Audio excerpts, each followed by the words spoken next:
travaillez dans une grande entreprise, il y a de fortes chances que vous soyez évalué, généralement chaque année.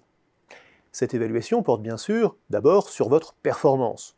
En général, on a une assez bonne idée de ce que c'est. Certes, dans beaucoup de postes, c'est difficile de mesurer la performance, il peut y avoir des erreurs et des biais dans son évaluation, mais enfin, si on est capable de définir les résultats qu'on attend de vous, en principe, on doit être capable de mesurer si vous les avez atteints. Beaucoup d'entreprises ne s'arrêtent pas là. Elles évaluent aussi, pour chaque collaboratrice ou collaborateur, une autre dimension, le potentiel. Leur raisonnement est simple. On peut avoir une bonne performance et pourtant ne pas être appelé à de plus hautes responsabilités, et inversement, on peut ne pas être la personne la plus performante de sa génération et pourtant être considéré comme quelqu'un qui ira loin. C'est ainsi qu'on définit les fameux hauts potentiels, avec plus ou moins de mystère selon les entreprises, les personnes qu'on va entourer de toutes les attentions pour les fidéliser bien sûr, et pour les préparer à des fonctions de plus en plus importantes. L'évaluation des talents se présente donc souvent sous la forme d'une matrice à deux dimensions, la performance et le potentiel. Le potentiel, de fait, est donc une prévision de la performance future. Une prévision en partie auto-réalisatrice, puisque les personnes à qui l'on ne prête pas de potentiel auront moins d'opportunités, mais une prévision quand même. Et on doit donc pouvoir mesurer si cette prévision se vérifie. C'est précisément ce qu'ont fait dans une étude récente Kelly Shue de Yale et ses co-auteurs. Leur équipe a analysé les évaluations de 30 000 managers d'une chaîne de grande distribution. Leur conclusion, c'est que les femmes reçoivent des évaluations supérieures aux hommes pour la performance. Pourtant, elles sont en moyenne considérées comme ayant moins de potentiel que les hommes. Et surtout, cette prédiction, puisque c'en est une, est erronée. L'année suivante, la performance des femmes reste meilleure que celle des hommes à niveau égal. Naturellement, ces évaluations de potentiel sont lourdes de conséquences. Faute du fameux potentiel, les femmes sont moins souvent promues que les hommes.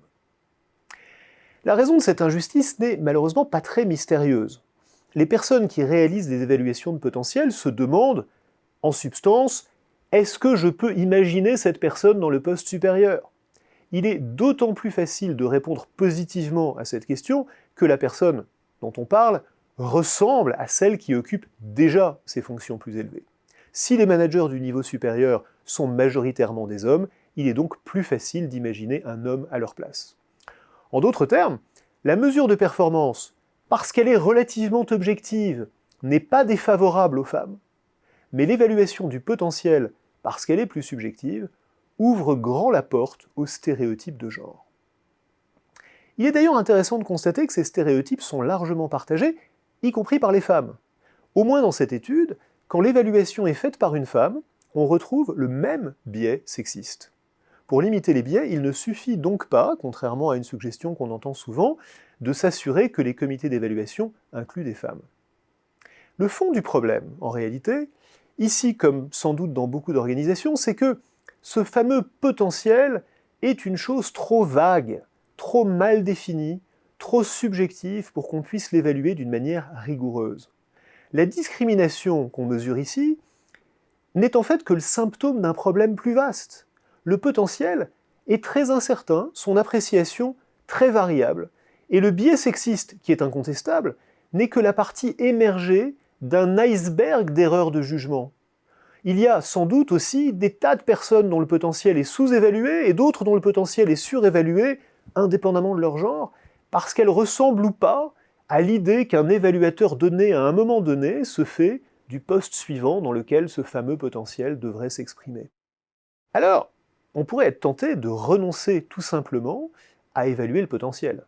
Après tout, si l'on sait évaluer votre performance actuelle, on pourrait simplement considérer que cette performance est le meilleur prédicteur possible de votre performance de demain, et que deux personnes de performance égale, indépendamment de leur genre, devraient avoir les mêmes opportunités de promotion. Malheureusement, comme le notent beaucoup de dirigeants, ce point de vue n'est pas toujours généralisable en pratique. On est bien obligé de faire des choix entre des personnes qui ont une performance équivalente. Les auteurs de l'étude notent d'ailleurs que la mesure de potentiel, pour biaisée et sexiste qu'elle soit, contient quand même une information valable dont on préférerait ne pas avoir à se passer. Mais au minimum, si l'on ne renonce pas à évaluer le potentiel, il faudrait impérativement essayer de le mesurer d'une manière plus factuelle, plus objective. Ce serait le moyen d'avoir des évaluations à la fois moins biaisées et aussi plus exactes.